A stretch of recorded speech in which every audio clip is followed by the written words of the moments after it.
প্রিয় দর্শক, সাজ্জাদ কাদেরের প্রীতি নিন, শুভেচ্ছা নিন। এই মুহূর্তে আপনাদের সামনে কথা বলতে এসেছি আওয়ামী লীগের ক্ষমতা হারানোর 1 বছর, ফিরে আসা কত দূর, এই প্রসঙ্গটি নিয়ে আপনাদের সামনে এই মুহূর্তে কথা বলবো। ইতিমধ্যে 1 বছর হয়ে গেছে। আজকে 8 অগাস্ট, ঠিক 1 বছর আগে 2024 সালের 5 অগাস্ট আওয়ামী লীগ সরকারের পতন হয়। সেটি দেশি বিদেশি ষড়যন্ত্র, আজকে নানাভাবে নানা প্রমাণ যখন সামনে এসছে, তাতে বলবার আর কোনো অপেক্ষা থাকে না। মেনে নিলাম যে এটি ষড়যন্ত্রের মাধ্যমে আওয়ামী লীগের পতন হয়েছিল, কিন্তু সত্যিকার অর্থে আওয়ামী লীগের 15-15.5 বছরের শাসন আমলের শেষ পর্যায়ে, বিশেষ করে যদি শেষ 5 বছর বলা হয়, শেষ 5 বছর আওয়ামী লীগ, তার আগে থেকে শেষ 5 বছর বিশেষ করে আওয়ামী লীগ এক প্রকার জনবিচ্ছিন্ন হয়ে পড়েছিল। তখন এমনটা হতো, দেখা যেত যে যেদিকে তাকায় সেদিকে আওয়ামী লীগ, ডানে তাকায়, বামে তাকায়, পেছনে তাকায়, সামনে তাকায়, নিচে তাকায়, উপরে তাকায়, শুধুই আওয়ামী লীগ। কিন্তু সত্যিকার অর্থে সেই আওয়ামী লীগ ছিল না। আওয়ামী লীগ হাইব্রিডে পরিণত হয়ে গিয়েছিল। অন্য কোনো রাজনৈতিক দল দেখা যেত না কেন, সুবিধাবাদী যত ছিল বিভিন্ন রাজনৈতিক দলের, এমনকি জামাত, শিবির, বিএনপি, তারাও আওয়ামী লীগের মধ্যে ঢুকে গিয়েছিল এবং শুধুমাত্র মধু খাবার জন্য, এবং মধু খাবার জন্য ঢুকে আওয়ামী লীগকে যত রকম বিতর্কিত করা যায় তত রকম বিতর্কিত করবারও প্রচেষ্টা নিয়েছিল। আপনারা সাম্প্রতিক সময়ে দেখছেন যে একে একে বিশেষ করে ছাত্র সংগঠন, শিবির বের হচ্ছে, যারা একসময় ছাত্রলীগের মধ্যে ঢুকেছিল। এখন তারা প্রকাশ্যে গৌরবের সাথে ঘোষণা করছে যে আমরা ছাত্র শিবির। আওয়ামী লীগ আসলে এমনটাই হয়ে গিয়েছিল। আওয়ামী লীগকে খেয়ে ফেলেছিল সুবিধাবাদীরা এবং অন্যান্য রাজনৈতিক দল। যেহেতু এটি অস্বীকার করবার কোনো উপায় নেই যে অন্যান্য রাজনৈতিক দল, বিএনপি, জামাত, শিবির, ছাত্র দল, তাদের উপরে দমন পীড়ন ছিল, অস্বীকার করবার কোনো উপায় নেই। যেহেতু দমন পীড়ন ছিল, সেহেতু তারা হয়তো যান বাঁচাতে কিংবা সুযোগের সন্ধান করতে কিংবা ধান্দা করতে আওয়ামী লীগে যে ঢুকে বসেছিল। এই ঢুকে বসে থাকারা চরম বিতর্কিত করবার জন্য যা যা কিছু আছে, হলের সিট বাণিজ্য থেকে শুরু করে হাট দখল, বালুমহাল দখল, চাঁদাবাজি, সব কিছু এই দুর্বৃত্তরা নিয়ন্ত্রণ করত। যার দরুন 2024-এ যে মুহূর্তে আওয়ামী লীগ পতন হয়ে গেল, কিংবা 2024-এর যে 7 জানুয়ারি নির্বাচনটা হয়েছিল, সেই নির্বাচনটাও যদি বলেন যে আওয়ামী লীগ সব দলের অংশগ্রহণে নির্বাচন করত, ফ্রি, ফেয়ার অ্যান্ড ক্রেডিবল যদি একটা ইলেকশন হতো, সেই নির্বাচনটিতে আওয়ামী লীগের কিন্তু নিরঙ্কুশ পরাজয় ঘটত। আওয়ামী লীগের এই আত্মসমালোচনার জায়গাটা, এই আত্ম উপলব্ধিটা প্রয়োজন আছে। এরপরে নির্বাচন হবার কয়েক মাস পরে ষড়যন্ত্রের মাধ্যমে আওয়ামী লীগের পতন ঘটল, এবং সেই সময় ছিল প্রচণ্ড অজনপ্রিয় আওয়ামী লীগ। ষড়যন্ত্রের প্রেক্ষাপট রচনা করে ষড়যন্ত্রকারীরা অন্ততপক্ষে রক্ত দেখিয়ে, লাশ দেখিয়ে যে কোনোভাবে দেশের সাধারণ আপামর জনসাধারণকে মাঠে নামাতে পেরেছিল। এবং আওয়ামী লীগের জনপ্রিয়তা সেই সময় 5 অগাস্ট সময়কালে শূন্যের কোঠায় ছিল। ওই সময় যদি নির্বাচন হতো একটা, ধরুন 5 আগস্ট সরকার পতন হলো, কোনো কারণে, আমি মিরাকেল ঘটনা বলছি, যে একটা নির্বাচন হলো 25শে জুলাই, সেই 25শে জুলাই যদি একটা নির্বাচন হতো, আওয়ামী লীগ হয়তো একটি আসনও পেত না। এতটাই অজনপ্রিয় হয়েছিল। আমি জানি না আওয়ামী লীগ আজও এটি ভাবছে কিনা, কিংবা আত্ম উপলব্ধি করছে কিনা, কিংবা আত্মসমালোচনা করছে কিনা, কিন্তু আজকে আওয়ামী লীগ পতনের 1 বছর পরে যদি জনপ্রিয়তার বিচার করেন, আওয়ামী লীগ এই মুহূর্তে জনপ্রিয়তার শীর্ষে, অথচ আওয়ামী লীগের এই মুহূর্তে কার্যক্রম নেই, সাংগঠনিক কার্যক্রম নেই, তবুও জনপ্রিয়তার শীর্ষে। কেন জনপ্রিয়তার শীর্ষে? আমরা এই কথাগুলো হয়তো বারবার বলেছি, গত 1 বছর যাবৎ বিভিন্নভাবে বলে আসছি, কিন্তু রিপিট হয়ে যাচ্ছে। রিপিট হলেও বলতে হবে, কারণটা হচ্ছে এই যে আওয়ামী লীগ পতনের পরে যে একটা ব্যবস্থায় আমরা ঢুকে গেছি, একটা অন্তর্বর্তীকালীন সরকার গঠিত হয়েছে, এই সরকারটি 1 বছরে সব বিচারে ব্যর্থতার চূড়ান্ত অবস্থায়। এমন ব্যর্থ সরকার বাংলাদেশের ইতিহাসে কখনোই ছিল না। এই ব্যর্থতার কারণেই মানুষ বলছে যে আমরা আওয়ামী লীগের আমলে ভালো ছিলাম। আজকে আওয়ামী লীগ কিন্তু জনপ্রিয় হতো না, ভালো ছিলাম এটিও বলতো না। যদি আজকে বাংলাদেশে একটা স্টেবল শাসন হতো, ভালো শাসন হতো, সুশাসন হতো, আওয়ামী লীগ কিন্তু অজনপ্রিয়ই থেকে যেত। কিন্তু ভালো শাসন নেই, বরঞ্চ আওয়ামী লীগের যে দুঃশাসন ছিল তার থেকেও আরও ভয়াবহ রকমের দুঃশাসন, যার দরুন আজকে আওয়ামী লীগ জনপ্রিয় হয়ে উঠেছে। এবং এই মুহূর্তে যদি আপনি একটা নির্বাচন দেন, আমি বলবো যে আওয়ামী লীগ নিঃসন্দেহে নিরঙ্কুশ সংখ্যাগরিষ্ঠতা লাভ করবে। কিন্তু লাভ কি হচ্ছে? লাভ তো হচ্ছে না, কারণ আওয়ামী লীগের সাংগঠনিক কার্যক্রম নেই। সরকার এটিকে প্রজ্ঞাপন জারি করে বন্ধ করে রেখেছে।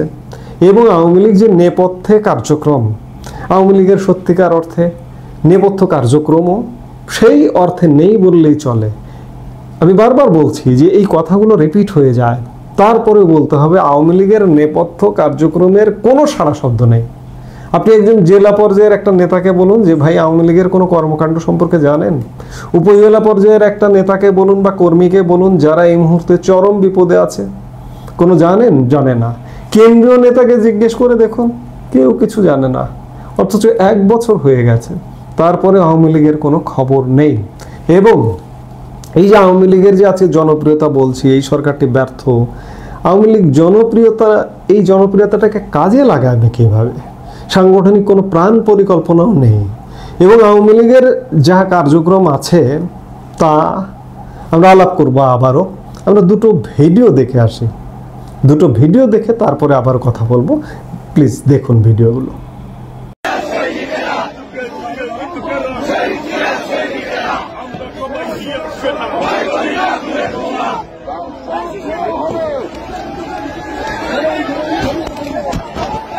না 18 সেপ্টেম্বর, 15 আগস্ট না, 28 সেপ্টেম্বরে এখানে লন্ডনে একটা বড় প্রোগ্রাম, প্রায় 10,000-এর টার্গেট করছি, যত দূর হয় আর কি। মার্চ ফর ডেমোক্রেসি ব্যানারে একটা প্রোগ্রাম আমরা কয়েকজন বসে সিদ্ধান্ত নিয়েছি, এখনো অ্যানাউন্স করিনি। তো ওই ডেটটার কাছাকাছি আপনারা একটু ফোনে কথা বলবেন, ওই প্রোগ্রামটার ব্যাপারে কোনো একটা বক্তৃতায় কায়দা করে যদি বলে দেন যে এরকম একটা প্রোগ্রাম হচ্ছে। দর্শক, আপনারা দুটো ভিডিও দেখলেন।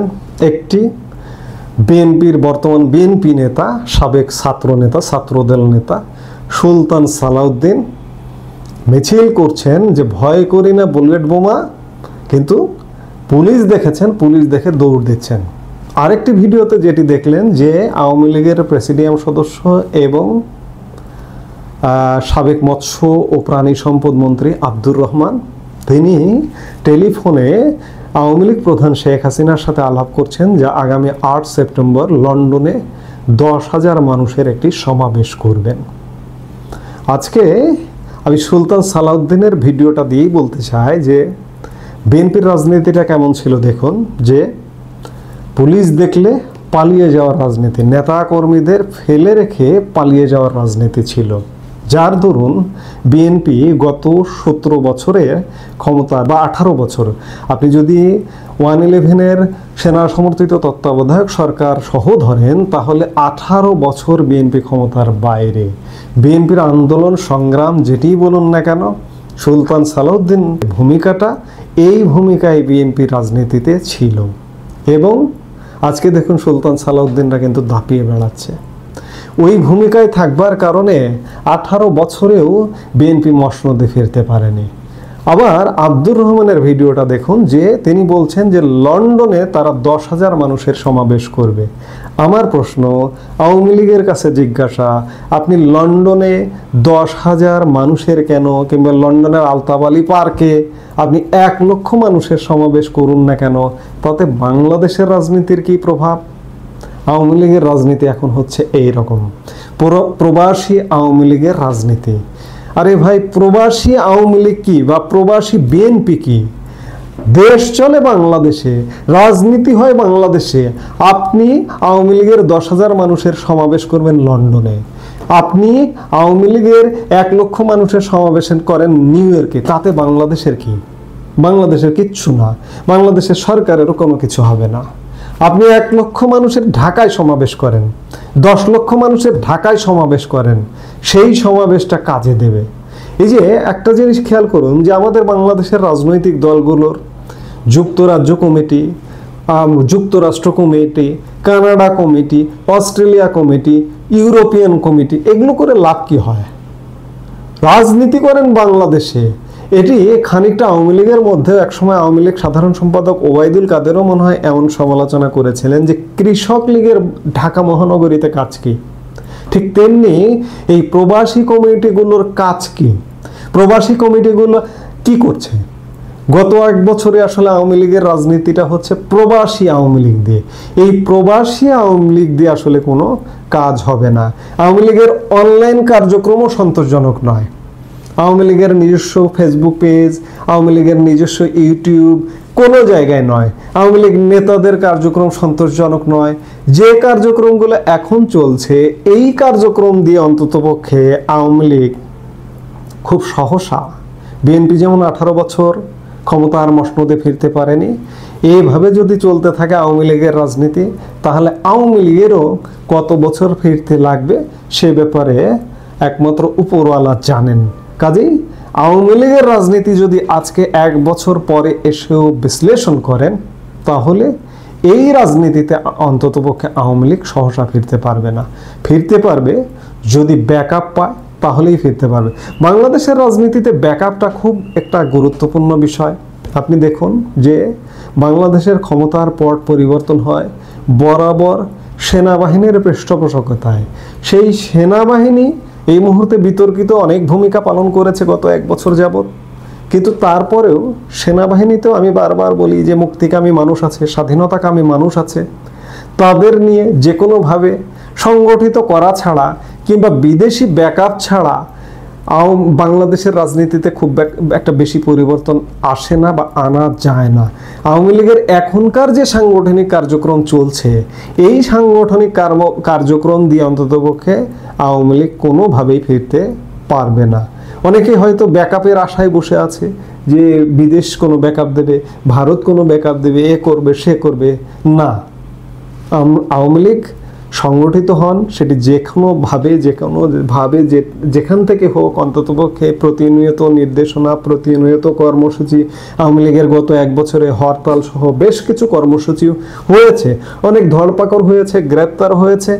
গ্রেপ্তার, ধরপাকড় এগুলোকে ভয় করে যদি কর্মসূচি থেকে বিরত থাকেন, তাহলে সেই রাজনীতি হবে না। সুলতান সালাউদ্দিন টুকুর মতো হবে যে পুলিশ দেখলে পালিয়ে যাবেন নেতাকর্মীদের ফেলে রেখে।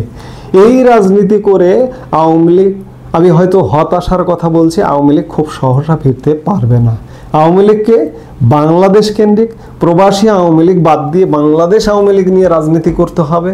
এবং শুধু তাই নয়, আওয়ামী লীগকে অনলাইনে যুদ্ধ করতে হবে। এই সময় অনলাইন যুদ্ধটা একটা খুব বড় ধরনের যুদ্ধ। আপনারা বাংলাদেশেই দেখেছেন, বিদেশে তো দেখেনি। এই যে নিউ ইয়র্কের মেয়র প্রার্থী মামদানি অনলাইন যুদ্ধ করে একটা তরুণ নিউ ইয়র্কের মেয়র প্রার্থীতে এই মুহূর্তে শীর্ষে আছে। আমি নিউ ইয়র্ক দূরের কথা বাদ দেন, বাংলাদেশে জুলাই আগস্ট যে আন্দোলন বলেন, সহিংসতা বলেন, ষড়যন্ত্র বলেন, যেটিই বলেন না কেন, অনলাইনেই হয়েছে।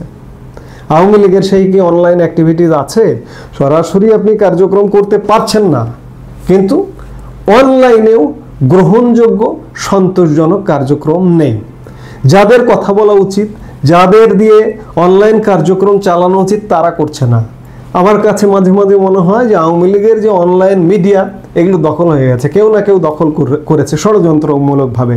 যতক্ষণ পর্যন্ত আওয়ামী লীগ এই ষড়যন্ত্রের মধ্যে নিমজ্জিত থাকবে, ডুবে থাকবে, আওয়ামী লীগ সাংগঠনিকভাবে অ্যাক্টিভ না হবে, সারা দেশের নেতাকর্মীদের ছায়া হয়ে না থাকবে, এই যে সারা দেশের নেতা কর্মীরা বিপদে আপদে আছে, তাদের আইনগত সহযোগিতা, তাদের খেতে পারছে কি না, পড়তে পারছে কি না, কীভাবে আছে না আছে, কেউ কোনো খোঁজ খবর রাখে না। এগুলো রাজনীতি করতে হলে এগুলো করতে হবে। আরেকটি জিনিস যে বিদেশে আপনি 10,000 মানুষের সমাবেশ না, আপনি বিদেশে কূটনৈতিক তৎপরতা চালান, বিভিন্ন দেশের সাথে কূটনীতি পর্যায়ে। আপনি রাস্তায় দাঁড়িয়ে প্লাকার্ড নিয়ে দাঁড়িয়ে থাকলেন, তাতে কাজ হবে না। কূটনৈতিক তৎপরতাটা ব্যাপকভাবে চালান এবং বাংলাদেশ কেন্দ্রিক রাজনীতি করুন। আওয়ামী লীগ হচ্ছে বাংলাদেশ কেন্দ্রিক দল। এটিকে বিদেশে রাজনীতি করলে এটি দিয়ে কাজ হবে না, এটি দিয়ে ফেরা হবে না। সুলতান সালাউদ্দিন টুকুদের মতো এরকম পালিয়ে পালিয়ে 18 বছরেও ফেরা হবে না। আজকে বড্ড হতাশার কথা বলছি, কারণ হচ্ছে আওয়ামী লীগ প্রচণ্ড এই মুহূর্তে আওয়ামী লীগকে চাইছে বাংলার মানুষ, বাংলাদেশের মানুষ। তবে কিছু কিছু জায়গায় কথা আছে, তরুণ প্রজন্মের মধ্যে আওয়ামী লীগ কিন্তু এখনো পর্যন্ত ঘৃণার জায়গায় আছে।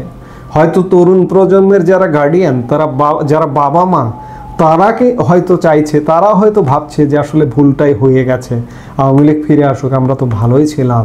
কিন্তু তরুণ প্রজন্মের মাঝে যে কোনোভাবে হোক আওয়ামী লীগকে একটা ঘৃণার জায়গায় নিয়েছে। সেটি যে অ্যাক্টিভিটিসই হোক, সেই ঘৃণাটা কিন্তু এখনও দূর করা সম্ভব হচ্ছে না। তরুণ প্রজন্মকে ধরতে হলেও অনলাইন অ্যাক্টিভিটিস প্রয়োজন। আওয়ামী লীগ আশা করব যে বাংলাদেশে একটা সহ অবস্থান এবং অসাম্প্রদায়িক রাজনীতি এবং সুষ্ঠু ধারার রাজনীতি নিয়ে আওয়ামী লীগ ফিরবে। নানান কর্মকাণ্ড নিয়ে আমরা সেটি প্রত্যাশা করি। আওয়ামী লীগ বন্ধ হয়ে যাক, বাতিল হয়ে যাক, বাংলাদেশের নাগরিক হিসেবে সেটি চাইব না।